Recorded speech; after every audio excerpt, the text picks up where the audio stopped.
हाँ जी। एक सवाल है, मैं ईश्वर को किस आधार पर मानूं? ईश्वर के जीवन में ईश्वर का इंसान के जीवन में ईश्वर का क्या योगदान है? शरीर माता पिता की देन है, कर्म स्वयं पर निर्भर है, पेट खुद ही भरना है और मृत्यु अटल है। ईश्वर की पूजा करूं तो भी मरना है, ना करूं तो भी मरना है। मेरी इच्छा मुझे ही करना है, मरने के एक बाद एक से पूछो, एक एक से उत्तर देते महाराज चलो। जी, जैसे ये आपने कहा एक एक लाइन का, जैसे आपने कहा कि माता पिता की शरीर माता पिता की देन है, यही तो था पहले। सबसे पहली लाइन पढ़ो। सर एक डॉक्टर साहब हमारे हैं, उनका सवाल है, मुझे तो कोई पता बात है। है, जिनका भी एक एक लाइन पढ़ो, एक एक उत्तर देता चलो। पहली लाइन पढ़ो। मैं ईश्वर को किस आधार पर मानूं? पहला रुक जा।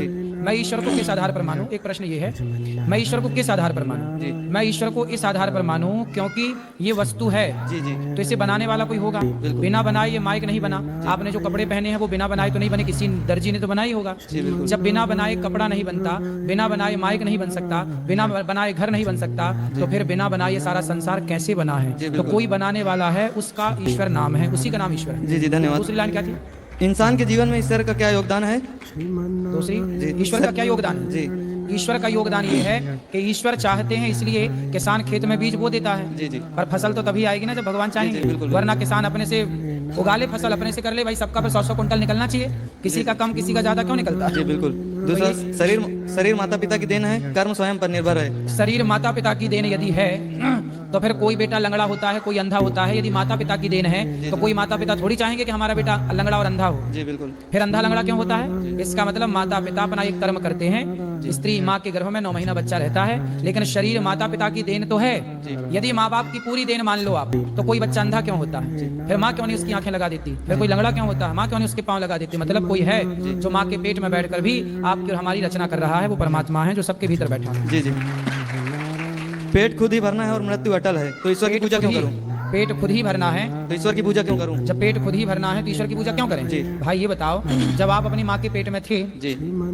तब कौन आपका दादा खाने देता था आपको? नहीं, भगवान देते थे। फिर डॉक्टर जब आप अपने माँ के पेट में थे तब 9 महीने किसने खाना दिया? भगवान ने। ना माँ ने दिया ना बाप ने दिया। तब तो भगवान ही ना पेट भरती थी। और जैसे ही बच्चा बाहर आया तो माँ के आंचल में दूध की व्यवस्था किसने की थी? भगवान ने। फिर जी। इसलिए पालनहार भगवान है। और सर एक सवाल और है, मृच्छिला धातुर्वादी मोतीश्वरम बुद्धया क्लिश्यंतति पासा मूढ़ा पराशांति न यान्ति ते। सर ये इसमें इन्होंने लिखा है कि मूर्ख लोग ईश्वर की पूजा करते हैं, जो ज्ञानी होते हैं वो मूर्ति की पूजा नहीं करते। तो ज्ञानी किसकी पूजा करते हैं? बस सर इसमें ये लिखा है, इसमें लिखा है कि मूर्ख लोग मिट्टी, पत्थर, धातु और लकड़ी की मूर्तियों को ईश्वर मानते हैं, इनको कभी भी शांति की प्राप्ति नहीं होती। तो फिर विद्वान किसकी पूजा करते हैं? उनके अनुसार कौन किसकी पूजा करते हैं? फिर वो किसकी पूजा करते हैं? सर किसी उसमें का है, इसमें लिखा तो किसकी पूजा करें बताओ? वो उनसे पूछो कि ज्ञानी हो तो किसकी पूजा करें। तो सर वो बोलते हैं हमारे यहाँ कहते हैं ना, माता की पूजा करो। यदि आपको पत्थर की पूजा, देखो 2 ऑप्शन है जी। जो लोग कण कण में ईश्वर को मानते हैं जी।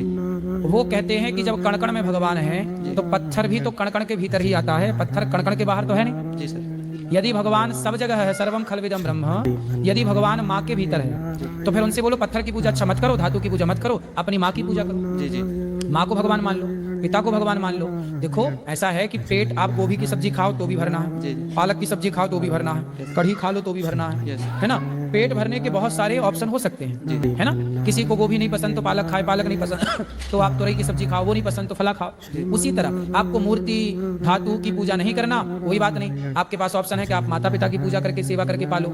कम से कम माँ बाप को भगवान मान लो। जो माँ बाप को भगवान मान के पूजा करते हैं वो भी अच्छे हैं, जो दीन दुखी को भगवान मानकर पूजा करते हैं वो भी अच्छे हैं, और जो पत्थर में भगवान मानकर पूजा करते हैं वो भी अच्छे हैं। मुझे तो कोई भी बुरा नहीं लगता, क्योंकि सबकी अपनी अपनी मान्यता है। लेकिन मानव जाति की सेवा करने वाला, जो मानव जाति की सेवा करता है, जो अपने माँ, जो अपने पिता में, जो दीन दुखी में ईश्वर को देख सकता है, वही पत्थर में भी भगवान को देख सकता है। बिल्कुल, धन्यवाद। क्योंकि प्रहलाद जी के लिए पत्थर से ही भगवान नरसिंह प्रकट हुए थे। तो ये नहीं कहा जा सकता ना कि पत्थर में ईश्वर नहीं है। हाँ, पत्थर जड़ है, उसमें ईश्वर कहाँ है, लेकिन पत्थर में भगवान नहीं होते। भक्त की भावना पत्थर से भगवान को प्रकट कर देती है, भक्त का विश्वास प्रकट करता है। प्रहलाद के विश्वास ने खंबे से भगवान को प्रकट किया। जी। और दूसरा सवाल ये है सर कि हमारे एक भैया हैं, वो बोलते हैं, आप जैसे बोलते हैं कि नदियों को नदियों से जोड़ दो तो जो पानी की समस्या वो खत्म हो जाएगी।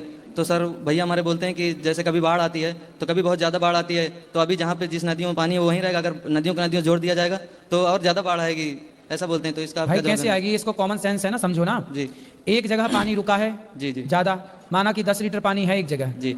यदि 10 लीटर पानी को हमने 4 नदियों में, 4 छोटी छोटी धाराओं में डिवाइड कर दिया तो वो 10 लीटर पानी 4 धाराओं में बट गया, तो वो कहीं नुकसान ना करेगा, अपने रास्ते चला जाएगा। 4 रास्ते मिलेगा ना उसको जाने के। यदि एक रास्ते से जाता तो वो आसपास के गांव को डुबाता हुआ जाता।